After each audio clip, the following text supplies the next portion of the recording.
Hello प्यारे बच्चों, आप सभी लोगों का आज की क्लास में स्वागत है। आज की क्लास मुख्य रूप से कक्षा 10 तथा 12 की मैं बना रहा हूँ।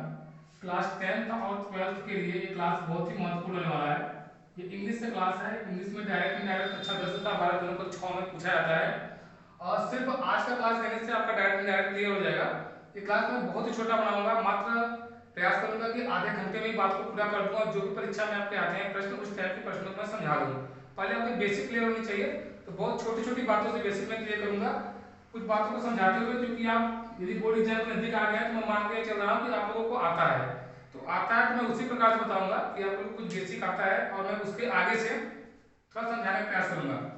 देखो, पहले छोटी छोटी बातें हमें पता होनी चाहिए कि डायरेक्ट इनडायरेक्ट में देखो, नरेशन जो होता है दो होता है। बहुत तेजी से बताऊंगा, समझिएगा अच्छे से। नरेशन जो दो होता है, एक होता है डायरेक्ट नरेशन। नरेशन दो होता है, अर्थात कथन दो होते हैं। सिर्फ आज की क्लास से आपका डायरेक्ट डायरेक्ट क्लियर हो जाएगा और जो भी बोर्ड एग्जाम में आएगा आप कर पाएंगे।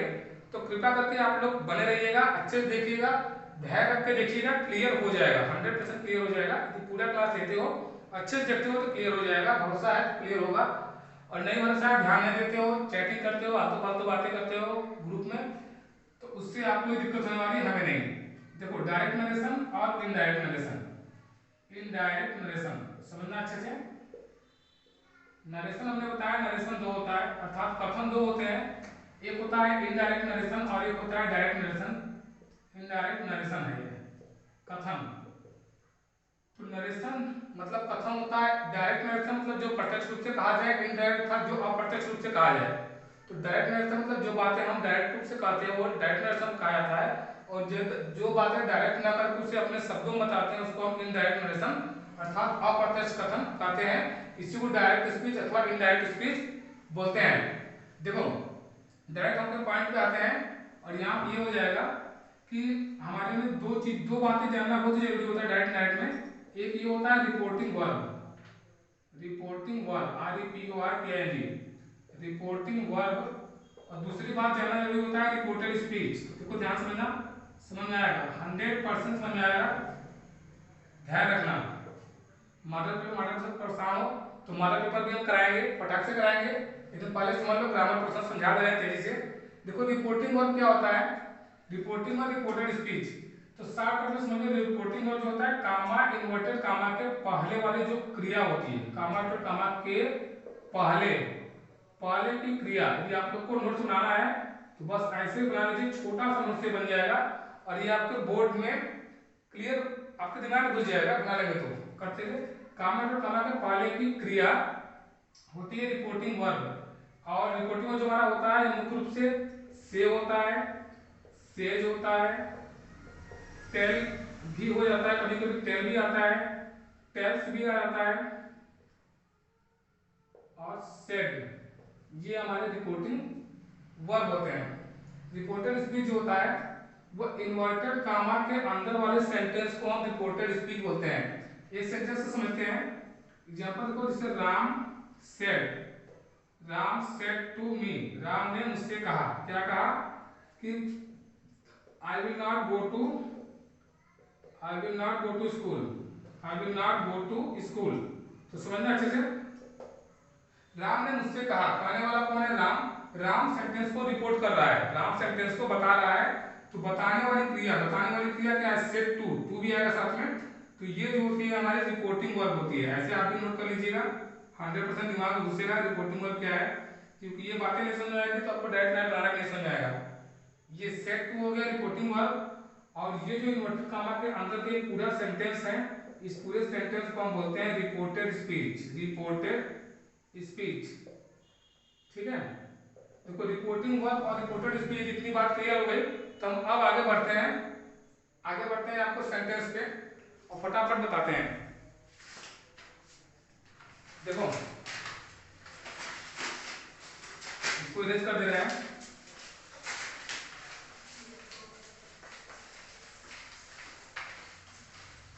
स्क्रीन शॉट आप लोग ले लिए होंगे, ले लिए हैं तो एक बार आप 10 सेकंड पीछे छोड़ के स्क्रीन शॉट इसका ले लीजिए। आगे देखो, तुरंत हम आते हैं रूल पे।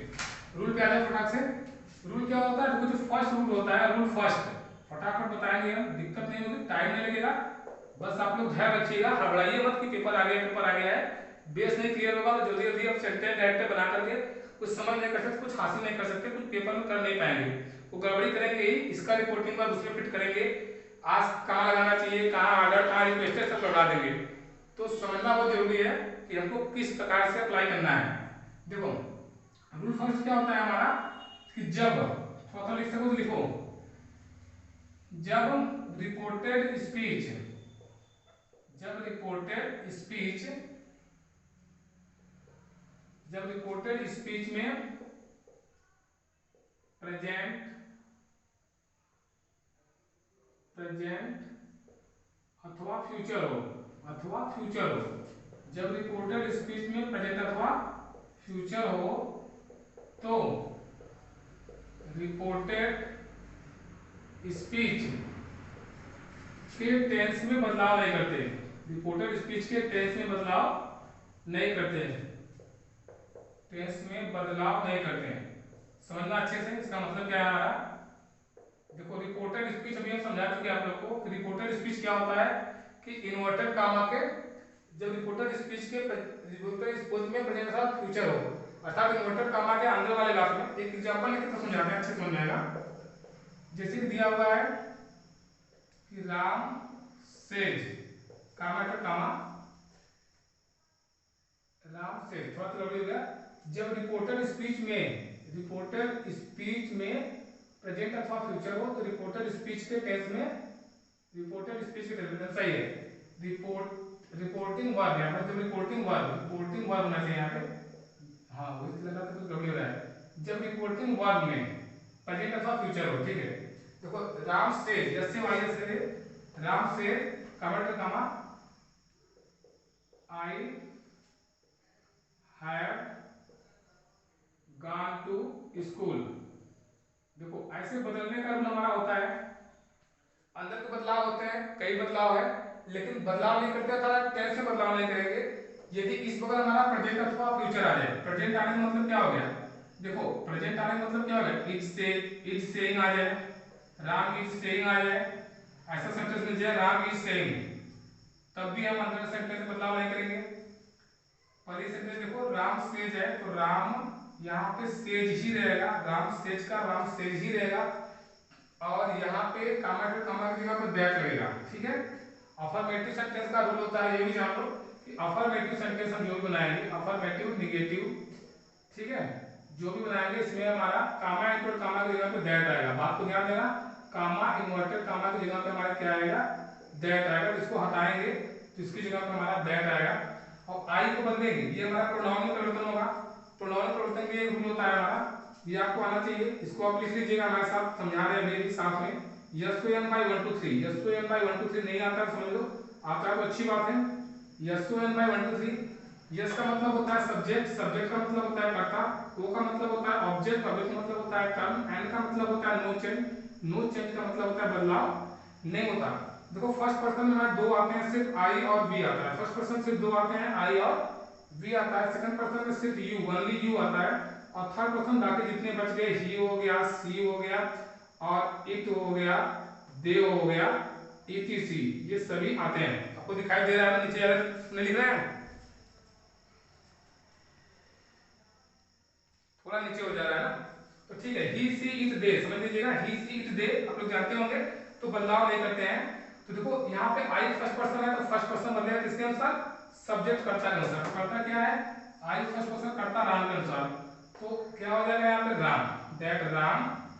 अब उसके बाद हैव फिक्स क्या हो जाएगा, हैव का हैड होता है, लेकिन यहाँ पे सेज होने के कारण, प्रेजेंट अथवा फ्यूचर टेंस होने के कारण यहाँ पे क्या बदलाव नहीं होगा, तो Ram have gone to school जैसे वैसे ही रहेगा। ये आपको आना चाहिए, ये आपको आना चाहिए जो हम बताए थे, SPL by 1 2 3, subject verb object, first person, second person और थर्ड पर्सन प्रोनाउन में चेंजिंग आपको अच्छे से आना चाहिए, तभी डायरेक्ट बना पाएंगे, ठीक है। इसका एक एग्जांपल और देखो, जैसे देखिए कि श्वेता, छोटा वाक्य भी इसमें आना चाहिए, जरूरी नहीं सब बड़ा ही जाएगा पेपर में, सिंपल भी आ सकता है, नहीं आता है दिक्कत होगा।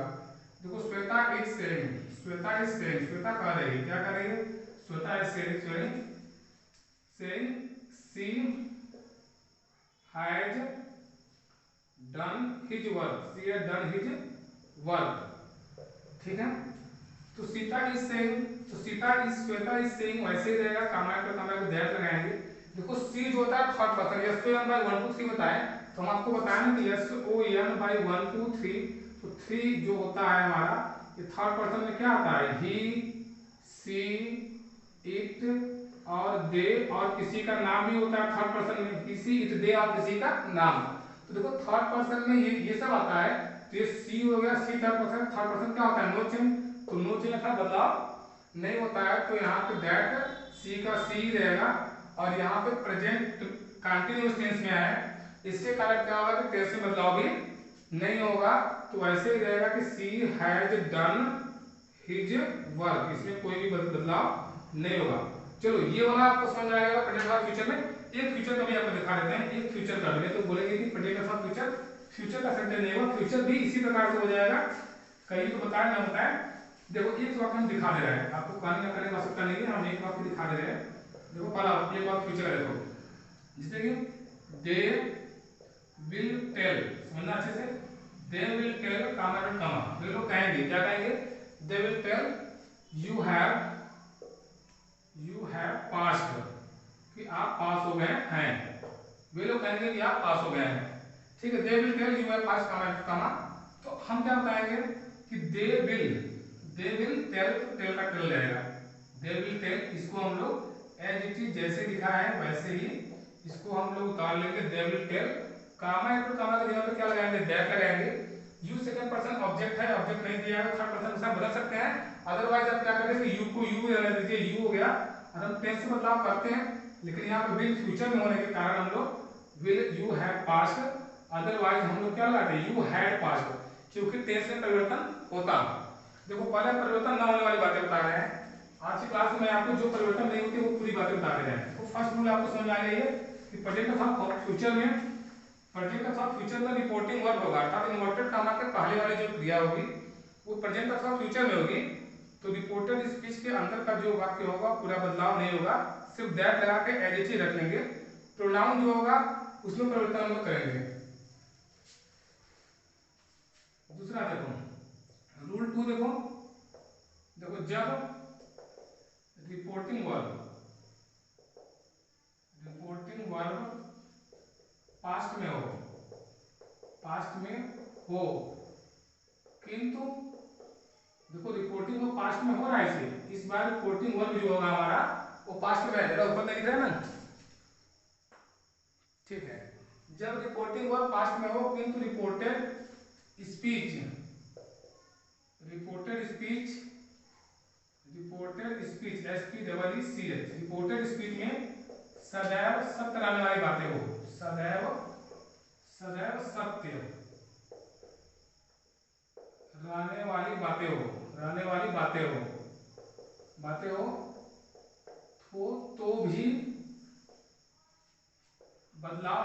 तो भी बदलाव नहीं होता, किसमें बदलाव नहीं होता, रिपोर्टेड स्पीच में बदलाव नहीं होता है।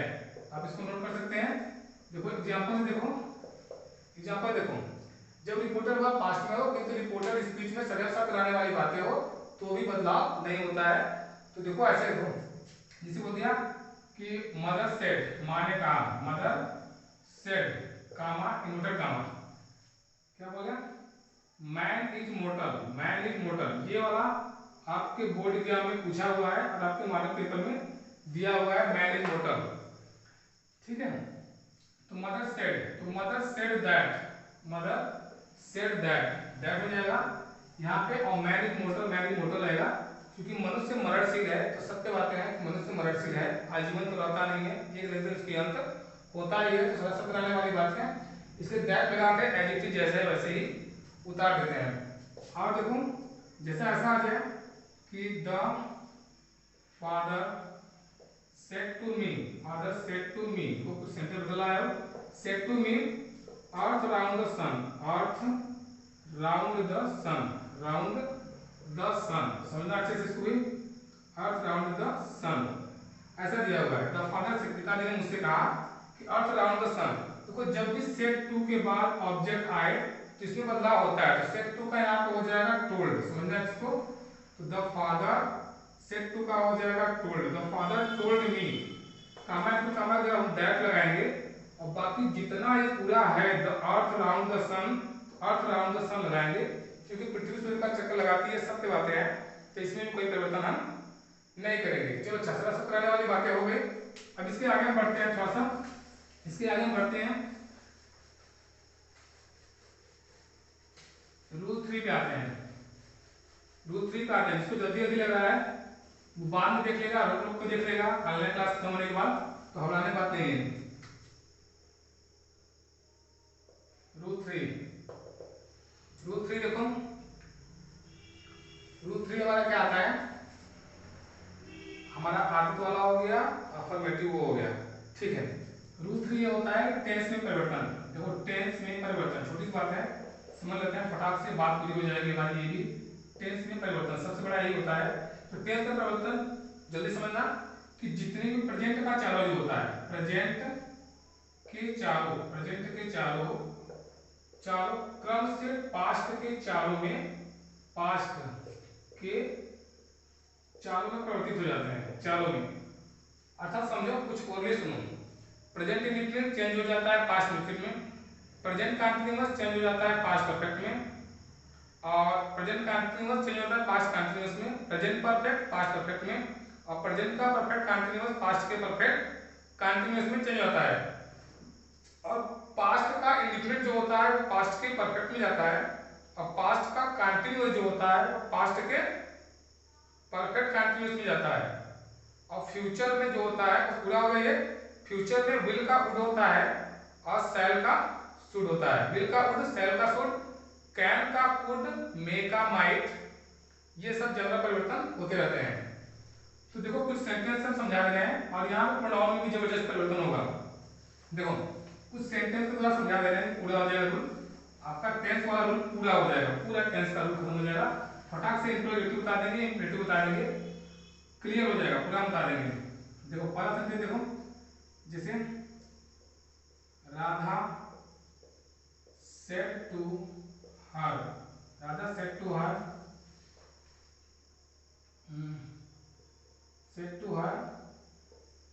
we did not play hockey, HOCKEY, ठीक है, we did not play hockey। देखो Radha said to her we did not play hockey, तो यहाँ पे राधा का तो राधा ही रहेगा, और said to का क्या हो जाएगा, told her हो जाएगा, और कामा की जगह पे दैट लगाएंगे। आई भी फर्स्ट पर्सन कर्ता के अनुसार क्या हो जाएगा, राधा हो जाएगा। जिसको आता है उसके लिए नहीं है, जिसको डायरेक्ट क्लियर है उसकी बात कोई नहीं है, जिनको दिक्कत है बना देंगे, जिनको लगता है कि पेपर मेरा गड़बड़ी हो जाएगा उनके लिए बनाया जा रहा है, तो कृपया कर वो लोग ध्यान से देखें।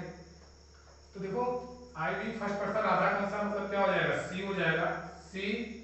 अब देखो डिड नॉट कौन सा टेंस है, डिड नॉट, हमको ध्यान देना चाहिए कि did not past indefinite tense है, तो पास्ट इंडेफिनिट होने के कारण पास्ट परफेक्ट में जाएगा, तो पास्ट इंडेफिनिट से पास्ट परफेक्ट में जाएगा, तो क्या हो जाएगा, सी हैड नॉट, और प्ले के साथ क्या हो जाएगा, प्लेड, क्योंकि हैड लग गया तो वर्ब का थर्ड फॉर्म लगेगा, तो प्लेड हॉकी, टेंस में बदलाव होता है, यहाँ पे टेंस में बदलाव करेंगे, और यही यदि छठा सब कराने वाली बात हो जाती है तो दैट का आगे पूरा उतार देते हैं, ठीक है। ये वाला बात समझ में आ गया होगा, तो उसको ज्यादा सेंटेंस देखने की आवश्यकता नहीं है, इस तरह की बात आपको बनाना आता होगा। फटाक से इंपरेटिव में आ जाते हैं, जिसमें दिक्कत होता है आपको, जो आपके पेपर में आते हैं इंपरेटिव सेंटेंस, वो समझ लेते हैं फटाक से। देखो imperative sentence, IMPERAT, imperative sentence, इसको थोड़ा बेस से समझना। पहले तो ये जान लो इंपरेटिव सेंटेंस कहते हैं किसे हैं। इंपरेटिव सेंटेंस का मतलब होता है आदेशात्मक वाक्य, सभी वाक्य में लिखूंगा नहीं, आधा मुझसे होगा आधा मार्केट से बताऊंगा। इंपरेटिव सेंटेंस का अर्थ होता है आदेशात्मक वाक्य, अर्थात ये ऐसे वाक्य होंगे जिसमें आदेश की भावना रहेगी, आज्ञा परामर्श विनय ये सब का भाव इन वाक्यों से मिलता रहता है। तो देखो इंपरेटिव सेंटेंस हम पढ़ा रहे हैं, दैट में बताएंगे, तो इसमें ये समझना कि इंपरेटिव सेंटेंस में जो लगता है हमारा वो कामा, इन्वर्टेड कामा की जगह पर हम लोग टू लगाएंगे यहाँ पे, और सेंटेंस के भाव के अनुसार सेट टू को या सेट को हम बदलेंगे यहाँ पे ऑर्डर्ड, भाव के अनुसार बदलेंगे ordered, requested, requested, REQUESTED, requested, advise, ADVICD, advise. और यदि डू नॉट रहेगा, डू नॉट, उसको हम लोग स्पेसिफिक फॉरवर्ड में बदलेंगे तो ज़्यादा अच्छा रहेगा। कहीं कहीं एडवाइज वाला नहीं उठा सकते हैं डू नॉट में, डू नॉट में एडवाइज भी आता है, फॉरवर्ड भी आता है, तो उसको डू नॉट भी में बदलेंगे। और कहीं कहीं पे हम लोग वो एडवाइज भी बदलेंगे, फॉरवर्ड और एडवाइज। ये सब इस प्रकार से और भी सेंटेंस के भाव के अनुसार हम यहाँ बदलाव करते हैं। देखो एग्जाम्पल देखते हैं इसका, एग्जाम्पल देखो, the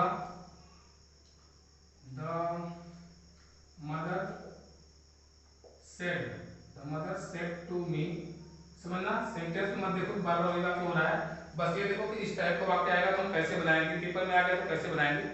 मेन फैक्टर हमारा वो रखता है कि don't play in the sun, do not play in the sun, play in the sun अर्थात क्या हो गया कि धूप में ना खेलो। The mother said to me, मां ने मुझसे कहा don't play in the sun, अर्थात धूप में ना खेलो। तो द मदर क्या हो जाएगा कि द मदर बनाएंगे कैसे हम लोग कि द मदर सेड टू का क्या हो जाएगा टोल्ड, टोल्ड मी। फिर हम लोग डू नॉट को, जब भी डू नॉट आएगा तो डू नॉट को नॉट को बदलेंगे, लेकिन यहाँ टोल्ड ना होना चाहिए क्योंकि मना कर रही है। तो यहाँ पे आप लगा सकते हैं, दोनों गलती नहीं होगा, आप लगा सकते हैं एडवाइज या तो लगा दो फॉरवर्ड, 100% दोनों सही होगा, एडवाइज या फॉरवर्ड। द मदर एडवाइज या फॉरवर्ड मी, डू नॉट को बदलो not to, not to play, not to play in the sun, in the sun. ये ऐसे बन जाएगा, ये इंपरेटिव होगा। इंपरेटिव को हम लोग भाव के अनुसार डू नॉट को नॉट टू बदलेंगे। एक आध सेंटेंस और देख लो, अच्छे से समझ आएगा क्योंकि पेपर में इंपरेटिव आता है, हर साल पेपर में आ जाता है, तो इस साल भी आ सकता है, सुनना अच्छे से। एक और देखो हमारा रिक्वेस्ट वाला, जैसे कि द मास्टर said to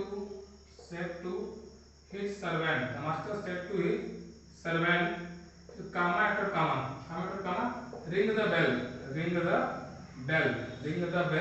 अर्थात घंटी को बजा दो। The master said to this, master हो गया या तो हेड मास्टर है जो भी स्कूल का ही हो गया, नौकर से बोला कि रिंग द बेल।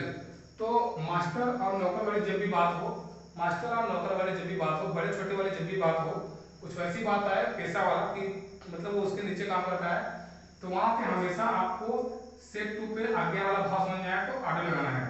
उसमें द मास्टर क्या हो जाएगा, द मास्टर सेड टू का हो जाएगा order, the master order, his servant वैसे ही रहेगा। फिर क्या ऑर्डर दिया, टू लगा लो, सिर्फ यहीं पर टू लगा लो, to ring the bell. The master order, उसका पूरा his servant to ring the bell. ये ऐसे होगा। इंपरेटिव आपको समझ आ रहा होगा। डू नॉट वाला में समझा था मुख्य रूप से कि डू नॉट नॉट हो जाता है, बाकी भाव के अनुसार हम लोग ऑर्डर्ड, रिक्वेस्टेड, एडवाइज, फॉरवर्ड जिस भी बदलना हो, हम सिर्फ ध्यान देते हैं कि रिपोर्टेड स्पीच जो है इन्वर्टेड कॉमा के अंदर का जो पूरा सेंटेंस है उस सेंटेंस को अच्छे से पढ़ते हैं और वहां से सेंस निकालते हैं।